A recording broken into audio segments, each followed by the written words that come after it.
48-ə baxırıq. Sərtliyi 1 kilonewton olan yaya bağlanmış cisim harmonik rəqs edir. Yayın potensial enerjisinin zamana nasılıq qrafikinə əsasən cismin 4 saniyə müddətinə getdiyi yol tapın.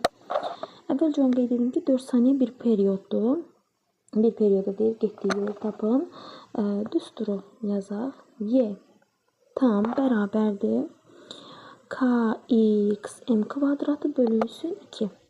Buradan xm'i tapaq. Xm bərabərdir kök altında 2y tam bölünsün k'ya. 2y tam bölünsün k. Burada yerinə qoyuruq verilənləri. Kök altında 2 vurulsun. Y tam deyəndə ki, burada maksimal qiymət nədirsə tam sayılır da o. Məsələn, potensialın maksimalısı tamdır. Ona görə 1,8'i buraya yazırıq.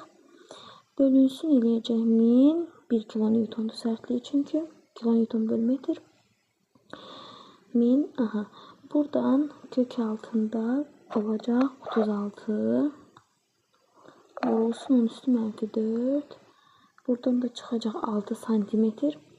Və bizə deyir ki, gedilən yolu tapın. Gedilən yolda 4 amplituda bərabərdir. Gedilən yol 4 vurulsun. Xm'e bərabər olacaq. O da 4 vurulsun bərabər. 4 vurulsun 6, 4, 6, 24 santimetr B variantı olacaq. 49'da deyir mənbələrdən hansı süni işıq mənbəyidir? Təbii ki, yanan şamdır. İnsan əməyi vasitəsilə yaranır. Digərləri təbiət hadisəsi sayılır. Təbii işıq mənbəyidir.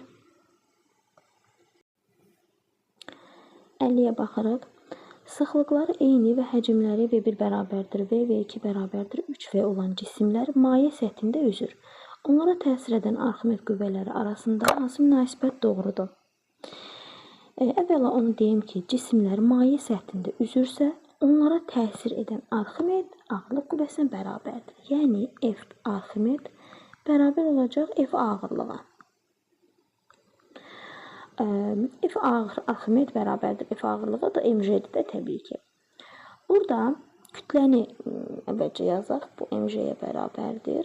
Buradan kütlə nəyə bərabərdir? Sıxlıqla olan düsturunu yazırıq da məlum məsələdir. M bərabərdir. Rho vurulsun V olacaq. Burada deməli yazırıq F Arximed bərabərdir Rho VJ. Bax, belə yazırıq. Belə olacaq. Burada rho cismin sıxlığı da hər iki cisim üçün eynidir. Rho burada eyni olacaq. V isə cismin həcmidir. Qüvvələri nisbətləyək gəl. Məsələn, birinciyə təsir edən qüvvəni yazaq. F1 bərabərdir rho vurulsun V1 vurulsun J. F2 bərabərdir rho vurulsun V2 vurulsun J. Verilənləri yerinə qoyaq. V1'ə yazıb, V1'ə deyib ki, V'dir. Baxın, V2'ni də deyib 3V'dir də, düzdür. Gəlin onları yerinə qoyaq. F2 böl F1'i yazaq. F2 bölünsün F1 bərabərdir. F2 rho olduğu kimi qalır. V2'miz neçədir? 3V vurulsun J. F1'imiz nədir? Rho V1 J. Rho olduğu kimi qalır. V1'imiz V'de qalır. J'də olduğu kimi qalır. Cavab olacaq 3. Yəni, bu halda F2 bərabər olacaq 3 F1. F2 bərabərdir 3 F1. Burada hansı variant uyğun gəlir? B variantı uyğun gələcək. 51'ə baxırıq. 2W bölünsün I kvadrat ifadəsi hansı fiziki kəmiyyətlə təyin olunur? İfadəsinin hansı fiziki kəmiyyət təyin olunur? Burada demək, belə bir düsturu yazaq. Biz enerjinin düsturunu bilirik də. W bərabərdir. Yəni, sarğacın maqnit sahəsinin enerjisinin düsturu bu belə hesablanır. I kvadratı bölünsün 2. Bunu bilirik. Burada bunu bilirik və kəsirdən qurtarsaq belə olacaq. 2W bərabərdir L kvadratı. Buradan L tapsaq görürük ki, L bərabərdir 2W bölünsün I kvadrat. Demək, 52'yə baxırıq. Deyir, çəkisiz linkin A nöqtəsi O dayaq nöqtəsinə nəzərən görək necə hərəkət edir, ona baxırıq. Ümumiyyətlə, bir cisim üzərində qüvvə momentlərinin cəmi və ya amino qüvvə momentlərinin müqayisəsi onun hansı istiqamətdə fırlanacağını müəyyən edir. Momentin düsturunu bilirik, yazırıq. Moment bərabərdir, təbii ki, qüvvə ilə həmin qüvvənin qolunun hasilinə bərabərdir. Soldakı qüvvəyə baxaq. Soldakı qüvvədə nə deyir? 9 Newton olan var F1. Onun qolu da 2 metrdir də, düzdür. Deməli, bizə burada birinci qüvvə, yəni həmin o soldakı qüvvə bərabərdir. F1 vurulsun, D1 olacaq. O da eləyəcək 9 vurulsun 2 bərabərdir 18 Newton vur metr. Biz bu birinci momenti tapdıq. Bu qüvvə lingi deməli saat əqrəbi istiqamətində fırlatmağa çalışır. 18 Newton metrdə saat əqrəbi istiqamətində fırlatmağa çalışır. Bu qüvvə həmin bu. Sağdakı qüvvənin momentini isə gəlin hesablayaq. M2 burada olacaq. Təbii ki, F2 vurulsun D2. O da bərabərdir. F2 3 Newtondur. Bu da 6'dır. Bu da eləyəcək 18 Newton vur metr. Gördünüz, burada saat əqrəbin əksinə fırlatır. Bu qüvvə lingi saat əqrəbin əksinə fırlatmağa çalışır. Həmin bu 3 Newton olan qüvvə var. Baxın, saat əqrəbin əksinə fırlatmağa çalışır. Momentlər burada bir-birini tarazlaşdırır, bir-birinə bərabərdir. D variantı olacaq cavab. Harmonik rəqs edən yaylı rəqqasının amplitudunun xarici qüvvənin tezliyinin arasında qrafiki verilmişdir. Əgər yükün kütləsi 100 qram olarsa, rezonans halında qüvvənin qiymətini Newtonda hesablayın. Baxın, amplitudu veribdir burada. Rezonans halında 50 santimetrdir. Yazırıq XM. Bərabərdir. Gəlin bunu çevirək metrə. 0,5 metr 50 santimetrsə. Belə olacaq. Sonra növ 0'a baxın. Rezonans halında görürsünüz. 2'dir. Növ 0 2'dir. F bərabərdir. M-AM. O da bərabər olacaq. M-i vururuq. XM. Omega kvadratı AM-in yerinə. Omega kvadratı. Tezdən yazırıq. F bərabər olacaq burada. M vurulsun. XM vurulsun. Omega kvadratın yerinə 4pi kvadratı, nü kvadratı qoyuruq. Gətirək burada yerinə qoyaq kemiyyətləri. F bərabərdir. 0,1 vurulsun 0,5 vur 4 vur. Buradan 10 vur 4 da eləyəcək. Burada 2'də belə gedəcək. Cavab 8.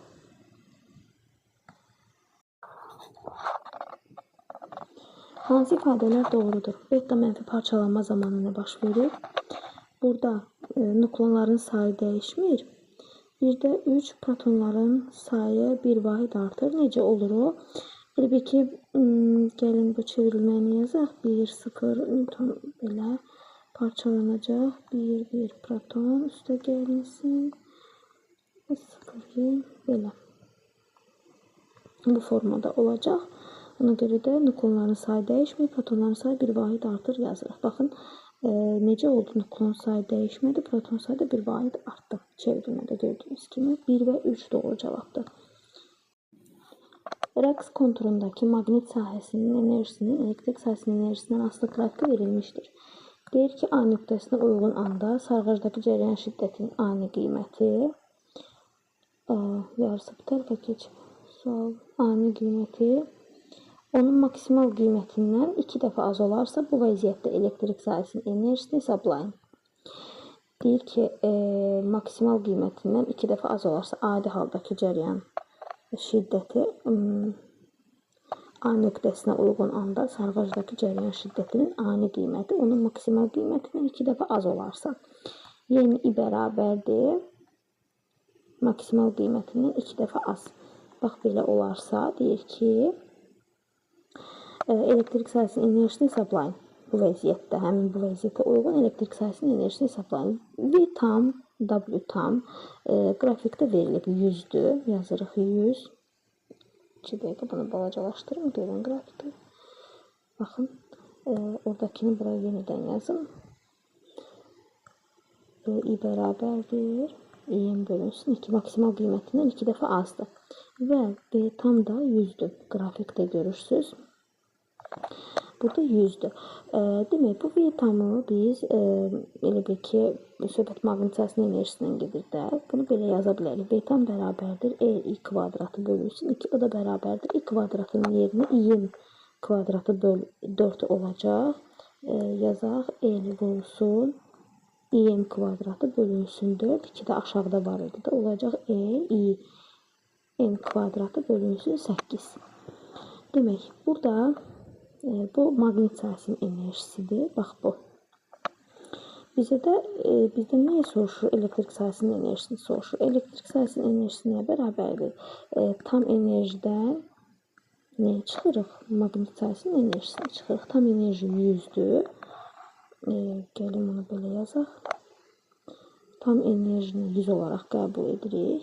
Çünki tamdır burada. Bərabərdir. Gəlin belə 100. Yox, bir dəqiqə. Burada biz tam enerji İ'nin kvadratı böl 2'ni 100 qəbul etmişik də.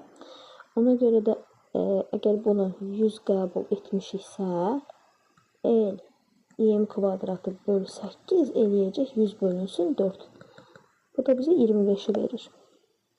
Ona görə də buradan yazırıq 100 çıxılsın 25. Buradan yazırıq və elektrik bərabərdir 100 çıxılsın 25. O da eləyəcək 75. Cavab 75 olacaq. Ampermetrin göstərişi nəyə bərabərdir? Sxemə baxırıq. Gəlin əvvəlcə gərginliyi tapaq. Şəkildən görünür ki, 4 ohm müqavimətdən keçən cəryan şiddəti 2 amperdir. Görürsünüz. Deməli, bu paralel birləşmədə gərginlik eyni olduğu üçün hər iki müqavimətin ucundakı gərginliyi tapa bilərik. Yəni, yazırıq, o bərabərdir. I1 vurulsun R1, o da bərabərdir. 2 amper vurulsun 4 ohm. Bu da eləyəcək 8 volt. Gördünüz, onu burada gərginliyi tapdıq. Digər qoldakı cəryanı tapaq. Digər qoldakı cəryanı ona görə tapa bilirik ki, o bizə artıq verilib 8-dir. Çünki ikinci bu birisi qol üçün də uyğundur. Paralel birləşmədə gərginlik bərabər olduğu üçün 8 voltu yadımızda saxlayırıq. Yazırıq I2 bərabərdir. O bölünsün R2. O 8-dir. R2'miz neçədir? 8-dir.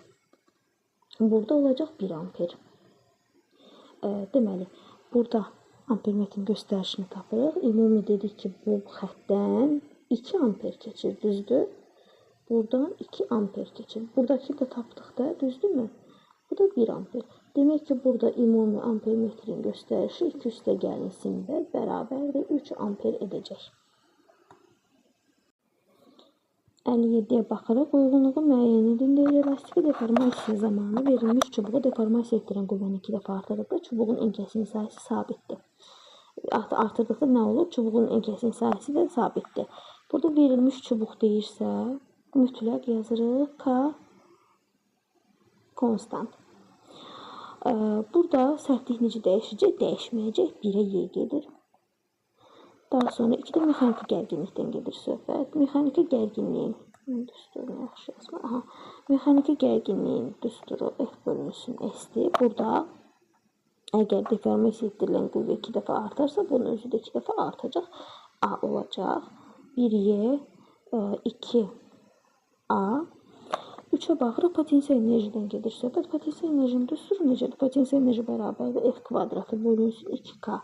Burada deformasiya edici qüvvəni 2 dəfə artırırıqsa, bu 4 dəfə artacaq. Bu 2 dəfədirsə, bu 4 dəfə artacaq. 3'də də olacaq C.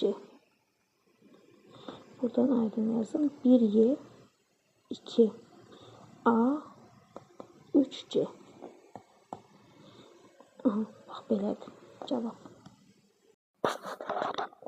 Termistoru müəyyən temperatura qədər qızdırdıqda voltmetrlərin və ampermetrin göstərişi necə dəyişər? Deyir ki, müvafiq düsturlardan istifadə edərək cavabınızı əsaslandırın. Demək, burada birinci termistor, məsələn, termistor yarım keçiricilidə, termistoru qızdırdıqda, gəlin məsələn, birinci termistordan gedir söhbət. Termistoru qızdırdıqda onun müqaviməti azalacaq. Termistorun müqaviməti azalacaq yarım keçirici olduğuna görə. Ümumi müqavimət yazaq R ümumi olacaq R üstə gəlinsin RT-dir deyə ümumi müqavimətdə azalacaq. Ampermetrin göstərişi necə olacaq? I burada bərabər olur. O bölünsün R plus RT. Yəni R ümumidir də. Bu R ümumini təmsil edir. Gərginlik sabit qalır. Bu halda müqavimət azaldıqda cəryan şiddəti artacaq. Müqavimət azalır deyə cəryan şiddəti azalır. Gərginlik də sabit qalır deyə. Ampermetrin göstərişi artacaq. Termistor qızdıqda. Voltmetrin göstərişinə baxaq. Rezistor üzərindəki gərginlik, baxın bu V1 də söhbət rezistordan gedir. Burada O1 bərabərdir I vurulsun R. Cəryan artır. Təbii ki, temperaturu artıranda I də artır, O1 də artır. Yazaq. Rezistor üzərindəki bu gərginlik artır. Cəryan artdığı üçün O1 artır. Yəni termistor üzərindəki gərginlik isə gərginliklər cəmi sabit qalacaq. Yəni V1 üstə gəlsin V2. İkisinin bir yerdəki gərginliyi sabit qalacaq. O1 artır, O2 azaldığı üçün. O ümumi bərabərdir. O1 üstə gəlinsin O2. O1 artdığı üçün O2 azalır. Deməli, ampermetrin göstərişi artır. V1 voltmetrin, bax V1 voltmetrin göstərişi artır. V2 voltmetrin göstərişi azalır. Temperaturu artıranda. Yəni, müəyyən temperatura qədər qızdırdıqda, temperaturu artanda. Yer səthindən şaquli yuxarı atılmış cismin sürətinin proyeksiyasının zamanla asılı qrafiki verilmişdir. Cismin maksimal hündürlüyə qalxma müddətini saniyə ilə hesablayın. Bu cür hərəkətin təminini yazaq biz buradan. Buradan VY, bax görürsünüz VY buradadır, mənfi 20-dədir. V0Y şaquli hərəkətdə başlanğıcı V0Y-dir, son VY-dir. Ona görə buradan yazırıq. VY bərabərdir. V0Y çıxılsın RT-yə. Tənlik budur. Və bizə deyir ki, həmin bu tənlik mənfi 20-yə bərabərdir də.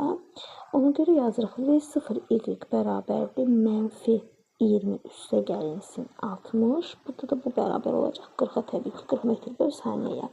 Və T qalxmanı soruşur da dedik biz burada. T qalxma da şaquli hərəkətdə nəyə bərabərdir? V0Y bölünsün J, o da bərabərdir. 40 bölünsün 10. T qalxma bərabərdir 4 saniyə. Verilmiş kütləli bir atomlu ideal qaz üzərində gedən prosesdə qaz 100 kJ istilik miqdarı almışdır. Qazın sıxlığının mütləq temperaturdan asılı qrafikinə əsasən koordinat oxları üzərində uyğun qiymətləri göstərməklə onun gördüyü işin istilik miqdarından asılı qrafikini çəkir. Qrafikə baxan kimi görürük ki, bu izobar prosesdir. Amma necə izobardır? Görürsünüz, temperatur artmağa doğru gedir. Ya qızma, ya genişlənmə. Yazırıq. İzobar, qızma və ya genişlənmə. Yazaq qısaca. Ya izobar qızmadır, ya izobar genişlənmədir. Belə halda bunun gördüyü işi H-i 0,4 Q-yə bərabər edirik. 0,4 isə bir istilik miqdarına sərf olunur. 0,4-ü də vururuq 100-ə. Burada istilik miqdarı axı kiloca oldu. 100 kiloca oldu axı. Bu zamanda burada olacaq 40 kilojoule. Cavab 40 kilojoule. Yaxşı, burada bəs qrafiki necə qoyulacaq? Belə çəkək. Nəyin nədən asılı? A. Ştrixin Q-dən asılı. Bura olur 40. Belə bir belki qrafik olacaq. Bura olur 40. Burada olur 100. Belə.